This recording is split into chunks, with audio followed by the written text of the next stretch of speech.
Hey, my fabulous people. So today you were supposed to do your geometry study guide. I told you I would post this in the evening. Hopefully you've worked through it. You guys know by now, don't ever just copy, work it yourself, and then look at it.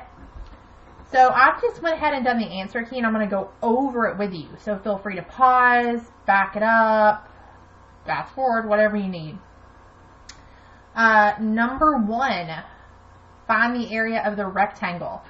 The true formula for finding area of a rectangle is length times width, which you guys see written right here. But if you've noticed, I tend to actually say base times height, and I'm trying to interchange them so that when you go to do a triangle, you'll get that base and height in your head.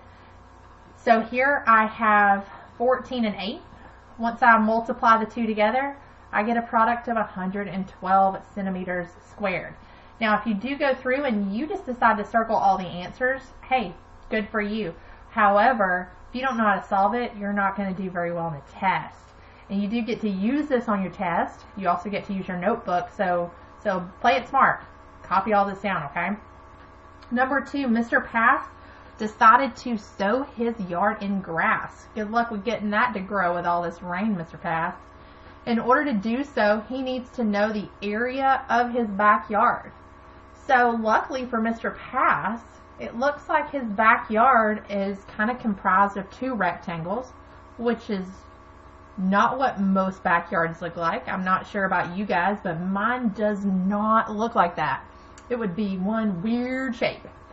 So we need to find the total area of his backyard. So he needs to know, this will tell him how much grass seed he needs to go buy.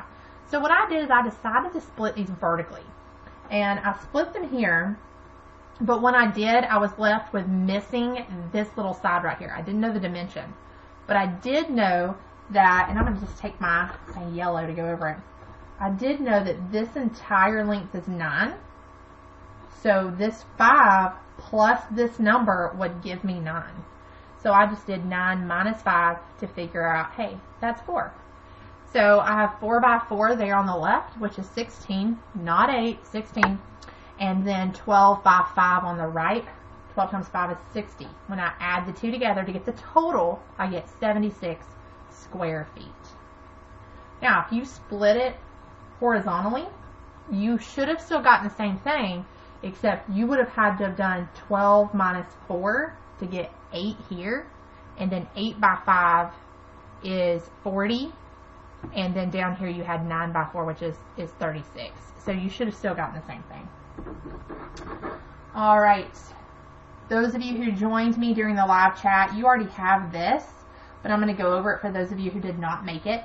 Number 3, find the area of the trapezoid. So I changed your study guide because I wanted you just to find the area of the trapezoid. I didn't want you to find that little triangle piece, none of that mess. So I did remind you that the formula for finding area of a trapezoid is where we add the 2 bases, which I have labeled for you or I've highlighted.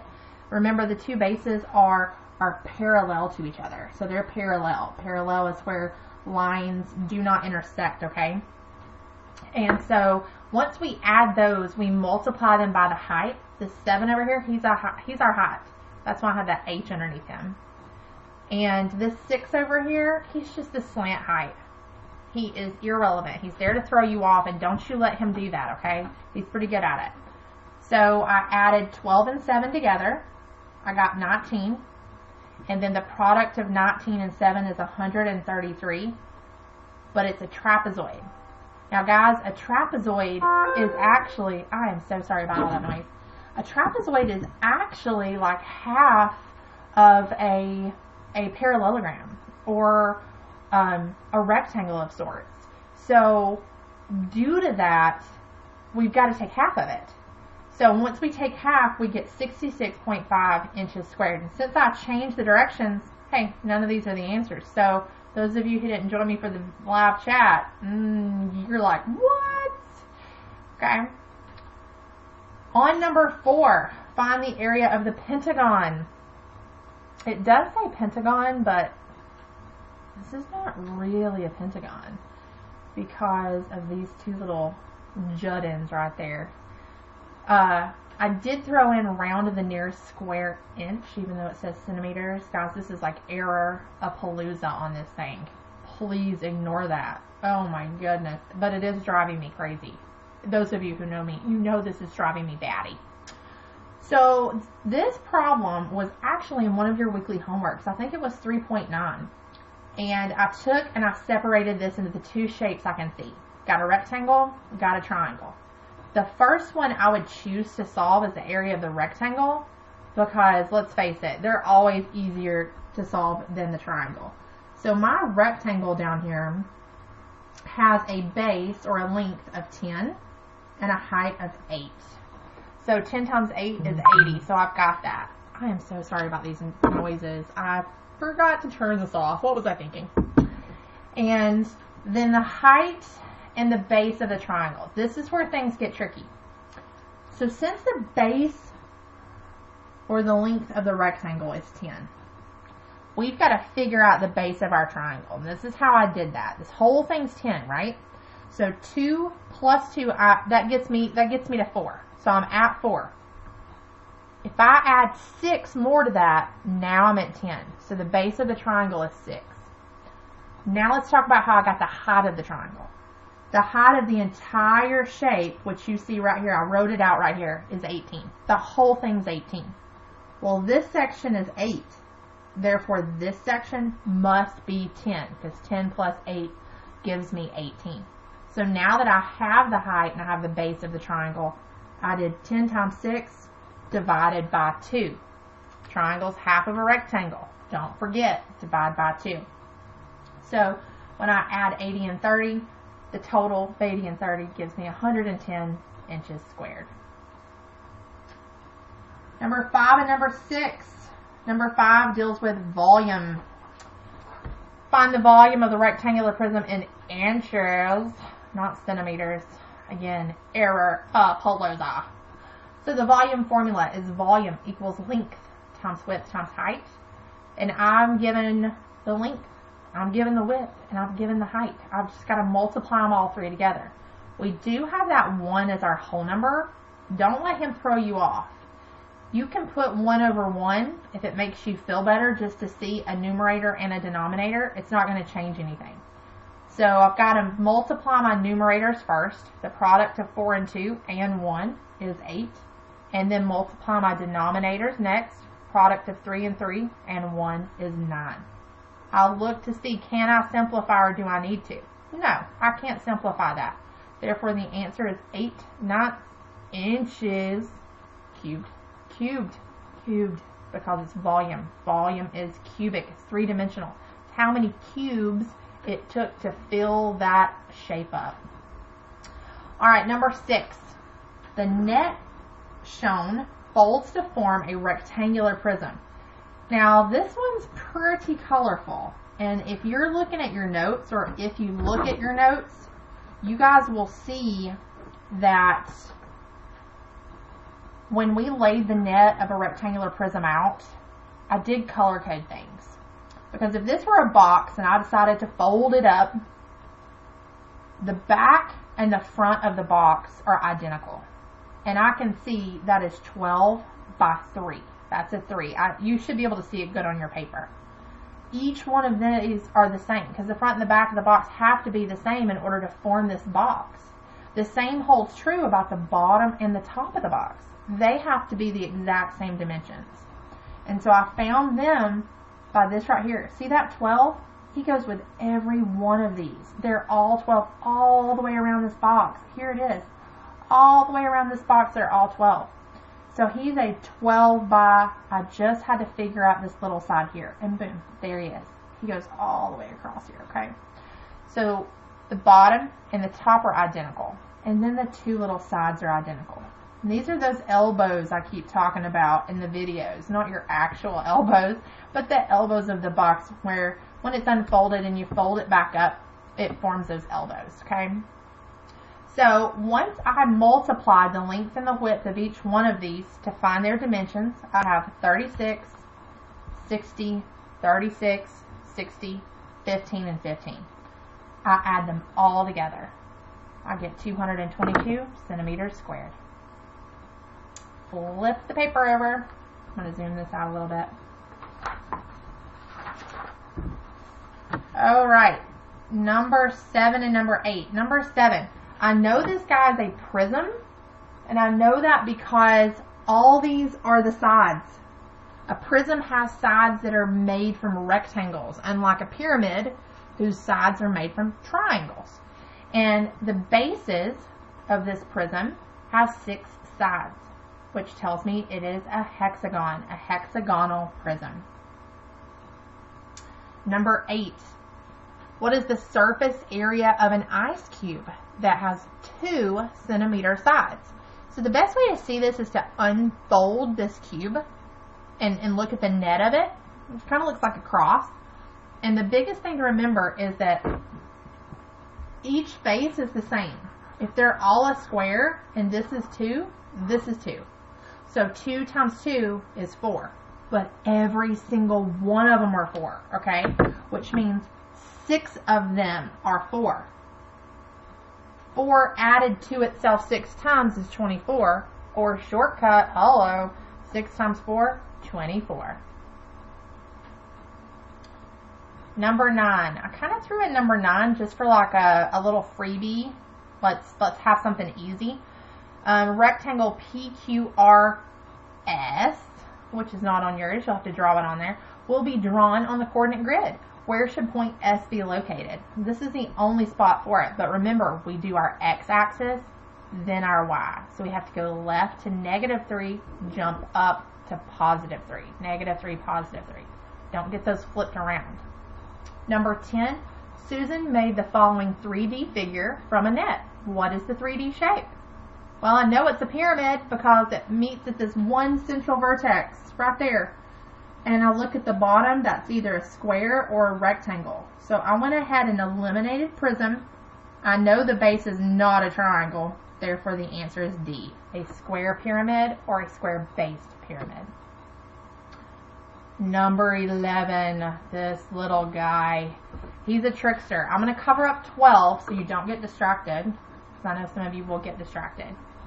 Lot going on here. First thing, I know I'm finding the volume because I read the directions. Find the volume of the given rectangular prism. Second thing, what does that guy think he's doing here? Oh no, he ain't going to work. I got to change him to an improper. So to recall that, denominator times whole number. 5 times 4 is 20. Add the numerator. 21 back over the same denominator, 4. Okay, now I can work with this. 21 over 4 times 3 times 3. I put a 1 underneath each whole number of 3 just so I can see, hey, I do have a 1 there when I multiply my denominator. So multiplying the numerators, 21 times 3 times another 3 gives me 189. If you're using a calculator, be careful. Do 21 times 3 equals, then do times 3. Alright? And then my denominator is 4 times 1 times 1 is 4. Now that's what I got. But look at my answer choices. None of those are there. So then I had to come and divide. This is improper. I need a mixed number or a whole number. So I did 4 into 189. 4 goes into 18 4 times because 4 times 4 is 16. 18 minus 16 leaves me with 2, and I bring down my next number of a 9. 4 goes into 29 7 times because 4 times 7 is 28. I subtract, I'm left with 1.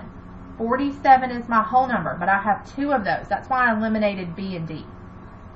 My remainder is 1. They both have a remainder of 1. But here's my denominator. He's the same guy I started with. 47 and 1/4. Alright, number 12. Find the volume of a the volume of a rectangular prism is 144 square centimeters, or cubic centimeters. We have the volume. Things are different. The height of the prism is 6 centimeters. The width is 3. What is the length of the prism? Alright, this one's a little tricky. We know our formula. Volume equals length times width times height. We're given the volume. That's why I highlighted it. I'm going to plug him in just like we were doing evaluating here, where we're given the value of each and we substitute it and solve. Okay, it's similar. We're given the height. We're given the width. I know I'm going to have to multiply those.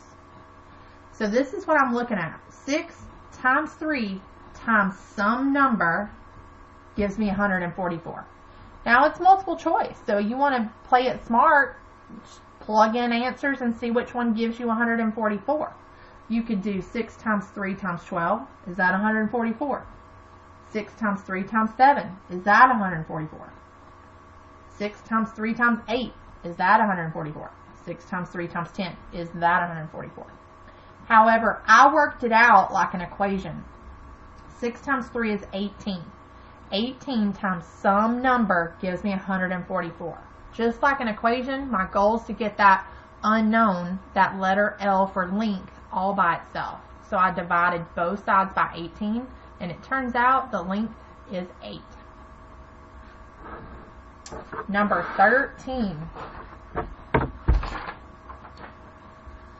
Number 13, this is a triangular prism, and I'm giving you every dimension you need. Here I started with the triangle bases because the triangles tend to be the hardest, because most people forget the formula. Base times height divided by 2. That's your triangles. Triangle is half of a rectangle or half of a square. So here, this little guy, you should see him on your paper, but I've blocked him out because he is the slant height or the hypotenuse of my triangle.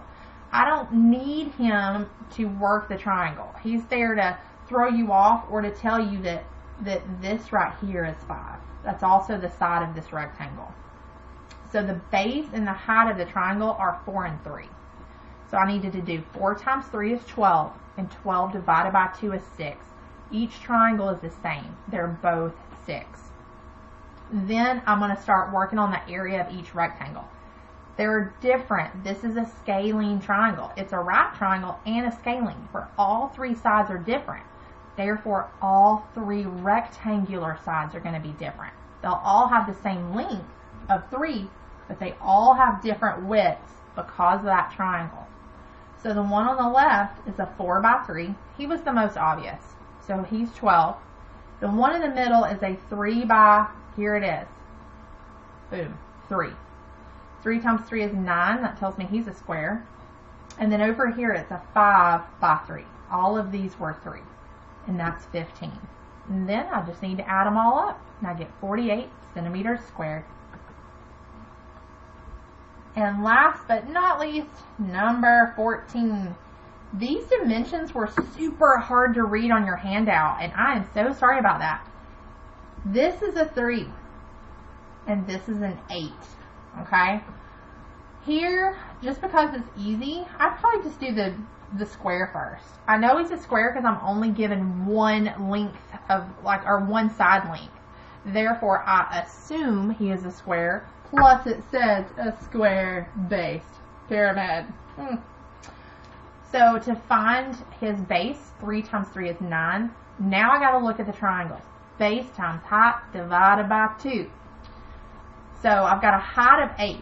Since I'm only given that one, it's safe to assume they're all 4 the same, okay? All of these triangles are congruent. They're equal. All triangles here are equal. So they're all 8 by 3. 8 times 3, 24, divided by 2 is 12. They're all 12. I got 4 12s and a 9 to add. I add them all together, I get 57 centimeters squared. I hope you guys did well on this. Your test is coming soon. If you're not caught up, don't you start that test until you are. The test will be active for 3 days. So that should give those of you that are behind plenty of time to get caught up. Okay? Talk to you soon.